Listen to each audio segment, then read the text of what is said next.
শিশু রামেসা ধর্ষণ হত্যার বিচার দাবিতে সোচ্চার সর্বস্তরের মানুষ। রাজধানীতে বিক্ষোভ, দ্রুত বিচার করে দৃষ্টান্ত গড়তে চায় সরকার। আসামির পক্ষে লড়বে না ঢাকার বারের কোনো আইনজীবী। অপরাধের প্রমাণ লোপাট সহ 5 কারণে বাড়ছে নৃশংস খুন। কৌশল পাল্টে ধরাছোঁয়ার বাইরে অপরাধী।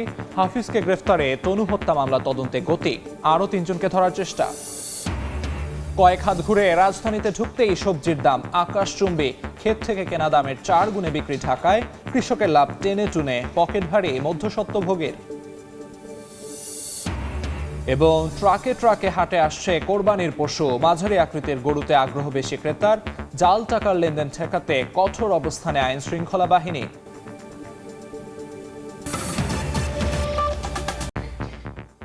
সময় সংবাদের সঙ্গে আছি আমি আমিরুল ইসলাম আলিফ। শিশু রামেসা ধর্ষণ হত্যার বিচার দাবিতে সোচ্চার সর্বস্তরের মানুষ। দ্রুত সময়ের মধ্যে রামেসা হত্যা মামলার বিচার কাজ শেষ হলে বিচার বিভাগের প্রতি মানুষের আস্থা ফিরবে বলে মন্তব্য করেছেন বিএনপির স্থায়ী কমিটির সদস্য সেলিমা রহমান। সকালে রামেসার পরিবারের সঙ্গে দেখা করে এ কথা বলেন তিনি। বলেন, সামাজিক আন্দোলনের মাধ্যমে সব অপরাধ রুখে দিতে হবে। এদিকে নৃশংস এই হত্যাকাণ্ডের বিচারের দাবিতে আজও বিক্ষোভে উত্তাল সারা দেশ। মিরপুরে সড়কে অবস্থান নিচ্ছেন সাধারণ মানুষ। বিচার দাবিতে জুমার নামাজের পর বিক্ষোভ হওয়ার কথা রয়েছে। একই দাবিতে প্রেস ক্লাবে সমাবেশ করেছে বেশ কয়েকটি সংগঠন। একের পর এক নিপীড়নের ঘটনা রাষ্ট্রের দায়িত্বহীনতার বহিঃপ্রকাশ বলে মন্তব্য করেন বক্তারা।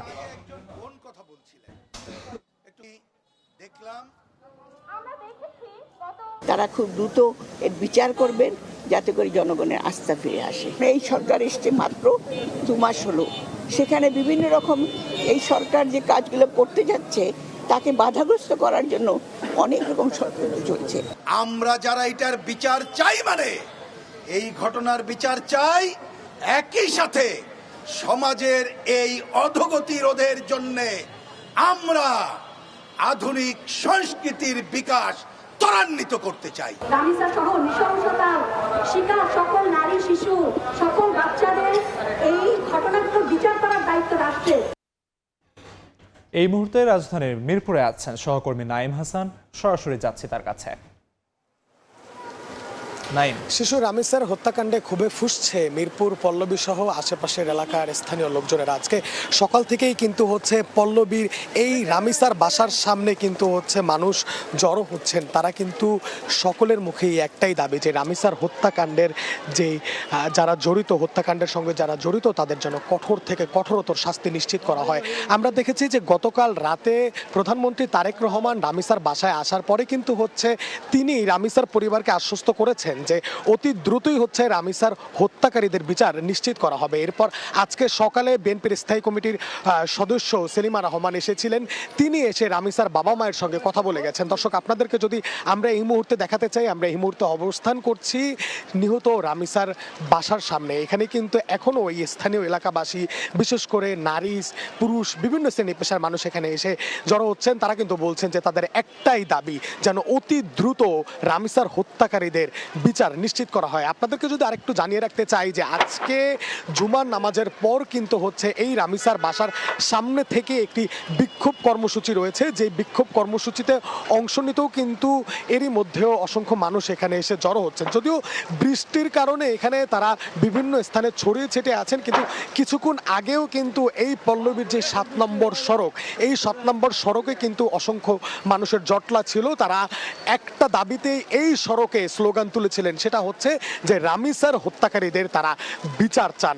তারা বলছেন যে যে কোনো মূল্যে অতি দ্রুত ট্রাইব্যুনালে হোক, যেভাবেই হোক, যেন এই রামেসার হত্যাকারীদের বিচার নিশ্চিত করা হয়। এছাড়াও কিন্তু আজকে বিএনপির স্থায়ী কমিটির সদস্য সেলিমা রহমানও কিন্তু বলেছেন যে বিচার বিভাগের প্রতি যেই অনাস্থা সাধারণ মানুষের রয়েছে, রামেসার হত্যাকারীদের বিচার নিশ্চিত করার মধ্য দিয়ে সেই বিচার বিভাগের প্রতি পূর্ণ আস্থা ফিরিয়ে আনা সম্ভব। তো এই ছিল আমার কাছে রাজধানীর পল্লবী থেকে রামেসা হত্যাকাণ্ডের সর্বশেষ তথ্য। রাজধানীর পল্লবী থেকে সবশেষ খবরাখবর জানাচ্ছিলেন সহকর্মী নাইম হাসান। রামেসা হত্যা মামলায় ঢাকা বার অ্যাসোসিয়েশনের কোনো আইনজীবী আসামি পক্ষে লড়বেন না। সংগঠনটির সভাপতি অ্যাডভোকেট আনোয়ার জাহিদ ভূঁইয়া বিষয়টি নিশ্চিত করেছেন। জানান, এমন নৃশংস হত্যাকারীর পক্ষে মামলা পরিচালনা করতে চান না। এই সিদ্ধান্তের মাধ্যমে বার্তা পৌঁছাবে অপরাধীদের কোনোভাবে পার পাওয়ার সুযোগ নেই। তবে আদালত চাইলে আসামির পক্ষে মামলা পরিচালনার জন্য আইনজীবী নিয়োগ করতে পারবেন বলেও জানান বার সভাপতি।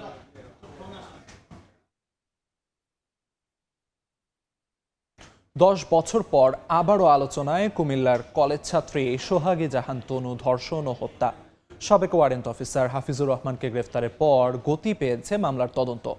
তনুর পোশাক থেকে সংগ্রহ করা 4 পুরুষের নমুনার সঙ্গে তার ডিএনএ পরীক্ষার জন্য নমুনা নেওয়া হয়েছে বলে জানিয়েছে পিবিআই। মাসুদুর রহমানের রিপোর্ট। 2016 সালের 20 মার্চ সন্ধ্যায় কুমিল্লা সেনানিবাসে টিউশনি করাতে গিয়ে আর বাসায় ফেরেননি কুমিল্লা ভিক্টোরিয়া সরকারি কলেজের শিক্ষার্থী ও নাট্যকর্মী সোহাগী জাহান তনু। অনেক খোঁজাখুঁজি করে সেনানিবাসের পাওয়ার হাউসের জঙ্গলে তনুর লাশ পাওয়া যায়। তাকে ধর্ষণের পর নির্মমভাবে হত্যা করা হয়। পরদিন তার বাবা বাদী হয়ে অজ্ঞাতদের আসামি করে কুমিল্লার কোতোয়ালি মডেল থানায় মামলা করেন।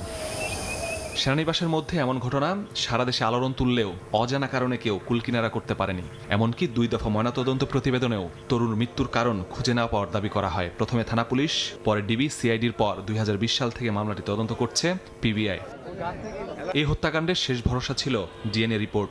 2024 সালের সেপ্টেম্বরে নতুন তদন্তকারী কর্মকর্তা নিয়োগের পর এ নিয়ে কাজ শুরু করেন। তদন্তে সাবেক ওয়ারেন্ট অফিসার হাফিজুর রহমান, সাবেক সার্জেন্ট জাহিদুজ্জামান, সৈনিক শাহিন আলম ও জাহিদুল ইসলামকে সন্দেহভাজন হিসেবে চিহ্নিত করে শুরু হয় অভিযান। 4 জন পুরুষ ব্যক্তির সম্পূর্ণ ডিএনএ প্রোফাইল ওইখানে পাওয়া গেছে। সাসপেক্টেড আছে জাহিদুজ্জামান আর শাহিন আলম, তাদেরকেও পুলিশ খুঁজছে। গত 21 এপ্রিল এই মামলায় প্রথম সফলতা আসে। জড়িত সন্দেহে কেরানীগঞ্জ থেকে গ্রেফতার করা হয় সাবেক ওয়ারেন্ট অফিসার হাফিজুর রহমানকে। তনুর সঙ্গে হাফিজের নিয়মিত যোগাযোগ ছিল। বিভিন্ন কনসার্টে হাফিজই তাকে নিয়ে যেত। রিমান্ডে সে বিভিন্ন সময় এক এক ধরনের কথাবার্তা বলছে। গুরুত্বপূর্ণ কথাগুলি পুলিশ পিবিআই এগুলি তদন্ত করে দেখতেছে। এদিকে তনুর পোশাকের নমুনার সঙ্গে গ্রেফতার হাফিজের ডিএনএ ম্যাচিং করা হচ্ছে। এজন্য ঢাকায় সিআইডির ফরেনসিক ল্যাবে হাফিজের নমুনা সংগ্রহ করা হয়েছে। এ ঘটনায় জড়িত প্রত্যেককেই আইনের আওতায় আনার দাবি তরুণের বাবার। আল্লাহ বিচার করবো, তারা আমার মেয়েরা মারছে, আল্লাহ সহ্য করবো না, এগুলা একদিন ধরা পড়বই, আমি তোদের ফাঁসি চাই। অপরাধ বিশ্লেষক বলছেন 10 বছর পার হলেও এবার সুযোগ এসেছে তনু হত্যাকারীদের বিচারের মুখোমুখি করার। যত ক্ষমতা এবং পরিচয় থাকুক না কেন, তিনি যে অভিযুক্ত, যে অপরাধ করেছে, সে দেশের প্রচলিত আইন অনুযায়ী তাকে বিচারের মুখোমুখি হতে হবে। তনুর বিচার করা গেলে যত প্রভাবশালী হোক, এমন অপরাধ করতে ভবিষ্যতে অপরাধীরা ভয় পাবে বলে মত বিশ্লেষকের। এই মামলার আলোর মুখ দেখবে, তবে আসলেই কি আলোর মুখ দেখবে নাকি পড়ে থাকবে ডিপ ফ্রিজে, সেটি সময় বলে দেবে। মাসুদুর রহমান, সময় সংবাদ, ঢাকা। সময় সংবাদে আরও থাকছে, আফ্রিকায় ইবোলা পরিস্থিতির অবনতি, কঙ্গোয় 139 জনের মৃত্যু, সংক্রমণ ঠেকাতে যুক্তরাষ্ট্র প্রবেশে কড়াকড়ি, ভারত আফ্রিকা ফোরামের শীর্ষ সম্মেলন স্থগিত। এবার কোরবানির পশুর হাটের খবর।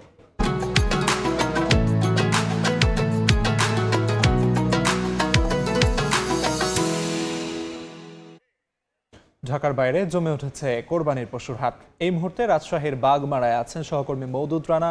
সরাসরি যাচ্ছি তার কাছে। রানা, ছোট বড় মাঝারি গরুগুলো নছিমন ভটভটি ট্রাকে করে যারা ব্যাপারী রয়েছেন, খামারিরা রয়েছেন, তারা নিয়ে আসছেন বাজারে। এবং এই বাজারে এখন পর্যন্ত 50% গরু এসেছে এবং বলা হচ্ছে যে দুপুরের পরপরই এই বাজারটা আসলে জমজমাট হবে, অর্থাৎ জুম্মার নামাজের পর এখানে যে কেনা বেচা সেটি শুরু হবে। এখন পর্যন্ত আমি হাট ঘুরে যেটি দেখেছি যে যারা খামারিরা রয়েছেন তারাও কিছুটা আগে ভাগেই গরু নিয়ে এসছেন এবং অনেকেই পথের মধ্যে রয়েছেন। এখানে যারা ক্রেতা তারাও এসছেন এবং তারাও দাম দর করছেন। আমরা যেটি দেখলাম যে এখানে ছোট গরুর যে চাহিদা সেটি সবচেয়ে বেশি, অর্থাৎ 2 থেকে 4 মণ ওজনের গরু এখানে সবচেয়ে বেশি এবং 2 থেকে 4 মণ ওজনের এক একটি গরুর দাম 70,000 টাকা থেকে 1,40,000 টাকার মধ্যে আসলে তারা দাম চাচ্ছেন যারা বিক্রি করতে এসেছেন। এবং যেগুলো মাঝারি ওজনের গরু 4 থেকে 6 মণ ওজনের গরু, সেগুলো 1,20,000 টাকা থেকে 1,80,000 টাকার মধ্যে আসলে তারা দাম চাচ্ছেন। এবং যেগুলো আরো বড় গরু রয়েছে 6 থেকে 10 মণ ওজনের গরু, সেগুলো 2 লাখ টাকা থেকে প্রায় 5 লাখ টাকা পর্যন্ত তারা দাম হাঁকছেন। তবে কেনাবেচা এখনো সেরকম জমে ওঠেনি, দুপুরের পর থেকে জমে উঠবে।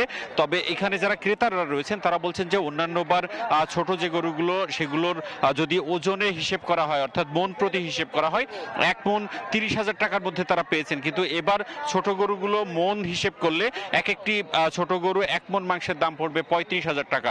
অর্থাৎ গতবারের তুলনায় এক একটি গরুতে অন্তত 10 থেকে 15,000 টাকা বেশি। আমরা কথা বলেছিলাম খামারিদের সাথে, তারা যেটি বলছেন যে এবার অন্যান্য বছরের তুলনায় আমি রয়েছি রাজশাহীর বাগবাড়া তাহিরপুর হাটে, সেখানে 10 থেকে 15,000 টাকা গরুর প্রতি দাম বেশি, এবং তারা বলছেন যে গোখাদ্যের দাম বাড়ার কারণে এবার দাম একটু বেশি। এই ছিল রাজশাহী থেকে আমার কাছে সর্বশেষ। ঈদ যাত্রা শুরু না হলেও আগে ভাগে ঢাকা ছেড়ে গ্রামে ফিরতে শুরু করেছেন নগরবাসী। সকাল থেকে কমলাপুর রেল স্টেশনে স্বাভাবিকের চেয়ে কিছুটা বাড়তি চাপ ছিল যাত্রীদের। রাজশাহীগামী ধূমকেতু এক্সপ্রেস ও লালমনিরহাটগামী বুড়িমারি এক্সপ্রেস নির্ধারিত সময়ের চেয়ে দেরিতে স্টেশন ছাড়ে। 25 মে থেকে সরকারি ছুটি শুরু হওয়ার কথা থাকলেও অনেকে আজই বাড়ি ফিরছেন।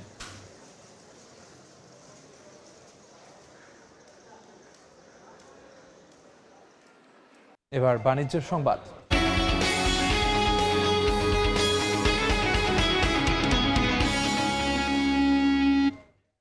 কৃষকের উৎপাদিত সবজি কয়েক হাত ঘুরেই দাম বেড়ে যাচ্ছে কয়েক গুণ, আর সে পণ্য রাজধানীতে এলে দাম হয় আকাশচুম্বী।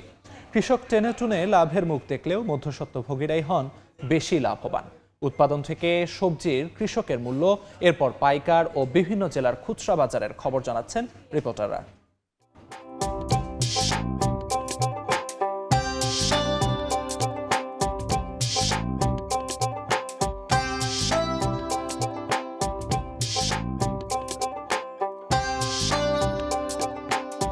জেলার অন্যতম সবজি পটল। কৃষি বিভাগ বলছে জেলায় প্রায় 1000 হেক্টর জমিতে পটলের আবাদ করা হয়েছে।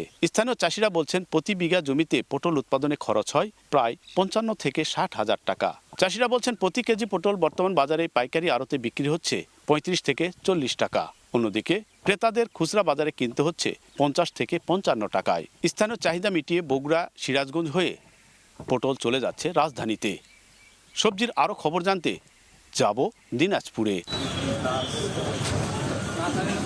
জেলা কৃষি সম্প্রসারণ অধিদপ্তর যেটা বলছেন, এবারে টমেটোর আবাদ হয়েছে 1108 হেক্টর জমিতে। এই বাজার থেকে কিন্তু খুচরা যারা বিক্রি করেন তারা এখান থেকে টমেটো নিয়ে যায়, তারা বিক্রি করেন আমরা বাজারে, সেখানে কিন্তু 45 থেকে 50 টাকা তারা প্রতি কেজি বিক্রি করেন। আর কৃষকরা যেটা বলছেন যে প্রতি বিঘায় তাদের খরচ হয়েছে আপনার 24 থেকে 25 হাজার টাকা। যে উৎপাদিত যে টমেটো দিনাজপুরের, সেটি কিন্তু জেলার চাহিদা মিটিয়ে রাজধানী ঢাকা সহ বিভিন্ন জেলায় যায়। এখন চলে যাচ্ছি ঠাকুরগাঁয়। কৃষকরা বলছেন ঠাকুরগাঁ জেলায় করলা ও চালকুমড়ার ভালো আবাদ হয়েছে। 1 বিঘা জমিতে করলা চাষে খরচ হয়েছে 40 থেকে 45 হাজার টাকা, আর চালকুমড়ায় খরচ হয়েছে 35 থেকে 40 হাজার টাকা। সরাসরি কৃষকের ব্যবসায়ীর কাছে কেজি দরে বিক্রি করছেন 25 থেকে 27 টাকা কেজি দরে। আর এই করলা যখন পাইকারি বাজারে যাচ্ছে তখন 30 থেকে 32 টাকা কেজি দরে বিক্রি হচ্ছে। খুচরা বাজারে বিক্রি হচ্ছে 35 থেকে 40 টাকা কেজি দরে। ঠিক তেমনি চালকুমড়া এই মাঠ থেকে বিক্রি হচ্ছে 25 থেকে 27 টাকা পার পিস, এবং এই চালকুমড়া যখন পাইকারি বাজারে যাচ্ছে তখন 30 থেকে 35 টাকা পার পিস বিক্রি হচ্ছে। সেটি যখন খুচরা বাজারে যাচ্ছে তখন বিক্রি হচ্ছে 35 থেকে 40 টাকা পার পিস। আর এসব উৎপাদিত যেই সবজি জেলার চাহিদা পূরণ করে রাজধানী ঢাকায় চলে যাচ্ছে ট্রাকে করে। এই ছিল ঠাকুরগাঁ থেকে। আমরা আরও সবজির দরদামের কথা জানবো, চলে যাচ্ছি খুলনায়। খুলনা জেলায় এবার 230 হেক্টর জমিতে বরবটির আবাদ হয়েছে, যেখানে বিঘাপতি 2300 কেজি বরবটি উৎপাদন সম্ভব আর খরচ 20,000 টাকা। কৃষকরা বলছেন 20 টাকা কেজি দরে তারা বরবটি বিক্রি করতে পারেন। মাঝে দুই ব্যাপারীর হাত ঘুরে পাইকারি বাজারে যা বিক্রি হয় 40 থেকে 50 টাকা কেজি দরে। চলতি সপ্তাহে খুলনার খুচরা বাজারের তথ্য বলছে বরবটি বিক্রি হচ্ছে 70 থেকে 80 টাকা কেজি দরে। একই চিত্র বেগুনের বাজারেও। সর্বোচ্চ 20 টাকা কেজি দরে কৃষক বিক্রি করলেও তা খুচরা বাজারে 70 থেকে 80 টাকা কেজি দরে বিক্রি হচ্ছে। জেলার চাহিদা মিটিয়ে খুলনার এসব সবজি চলে যায় রাজধানী সহ দেশের বিভিন্ন প্রান্তে। সবজি বাজারের খবর এখন জানবো আমরা ঝিনাইদহ থেকে। ঝিনাইদহের 6 উপজেলায় এবছর 243 হেক্টর জমিতে শশার আবাদ হয়েছে, যা থেকে কৃষি বিভাগ আশা করছে 4,260 মেট্রিক টন। স্থানীয় বাজারে প্রতি কেজি শশা পাইকারি বিক্রি হয়েছে 45 টাকা কেজিতে, যা খুচরা পর্যায়ে বিক্রি হচ্ছে 65 টাকা কেজি দরে, যেখানে কৃষকের উৎপাদন হয়েছে প্রায় 35 টাকাতে। ঝিনাইদহের উৎপাদিত এই শশা জেলার চাহিদা মিটিয়ে পাঠানো হচ্ছে রাজধানী ঢাকাতেও। সবজির পাইকারি ও খুচরা দর জানতে আমরা চলে যাচ্ছি কুমিল্লায়। কুমিল্লা জেলার প্রায় 450 হেক্টর জমিতে আবাদ করা হচ্ছে এই কচুরলতি। উৎপাদন খরচ মন প্রতি 800 থেকে 1000 টাকা হলেও কৃষক বিক্রি করছেন 1000 থেকে 1200 টাকা। পাইকারি বাজারে মন প্রতি কচুরলতি বিক্রি হচ্ছে 1400 থেকে 1500 টাকা ধরে, এবং কুমিল্লা জেলার যে খুচরা বাজারগুলো রয়েছে সেখানে এই কচুরলতি মন প্রতি বিক্রি হচ্ছে 2000 থেকে 2200 টাকা পর্যন্ত। কুমিল্লা জেলার 17টি উপজেলা এবং 18টি থানার চাহিদা মিটিয়ে এই কচুরলতি পৌঁছে যাচ্ছে রাজধানী ঢাকায়। উপসর্গ নিয়ে প্রতিদিনই প্রাণ হারাচ্ছে শিশু, বাড়ছে আক্রান্তের সংখ্যাও। রাজধানীর ডিএনসিসি হাসপাতালে 24 ঘন্টায় নতুন করে হাম আক্রান্ত 128 জন ভর্তি হয়েছে। এ নিয়ে মোট ভর্তি 437। সুস্থ হয়ে যারা বাড়ি ফিরছে তাদের অনেকেই ফের আক্রান্ত হওয়ায় বাড়ছে উৎকণ্ঠা। এদিকে সিলেট বিভাগেও বাড়ছে সংক্রমণ। বিভিন্ন হাসপাতালে হাম উপসর্গ নিয়ে চিকিৎসাধীন 283 জন। শিশুদের বাড়তি যত্ন নেওয়ার পরামর্শ চিকিৎসকদের। সময় সংবাদ, আন্তর্জাতিক প্রসঙ্গ। গণতান্ত্রিক কঙ্গো প্রজাতন্ত্রে ইবোলা পরিস্থিতি আরও ভয়াবহ রূপ নিয়েছে। মারা গেছেন অন্তত 139 জন।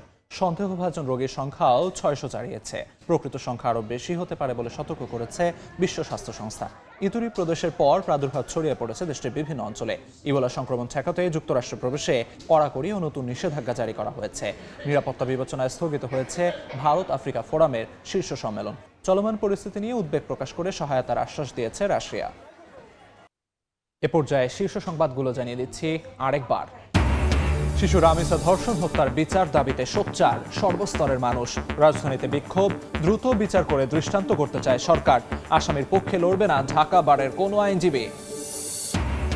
অপরাধের প্রমাণ লোপাট সহ 5 কারণে বাড়ছে নৃশংস খুন। কৌশল পাল্টে ধরাছোঁয়ার বাইরে অপরাধী। হাফিজকে গ্রেফতারে তনু হত্যা মামলার তদন্তে গতি। আরও 3 জনকে ধরার চেষ্টা। এবং কয়েক হাত ঘুরে রাজধানীতে ঢুকতেই সবজির দাম আকাশচুম্বী। ক্ষেত থেকে কেনা দামের 4 গুণে বিক্রি ঢাকায়। কৃষকের লাভ টেনে টুনে পকেট ভারী মধ্যস্বত্বভোগীর।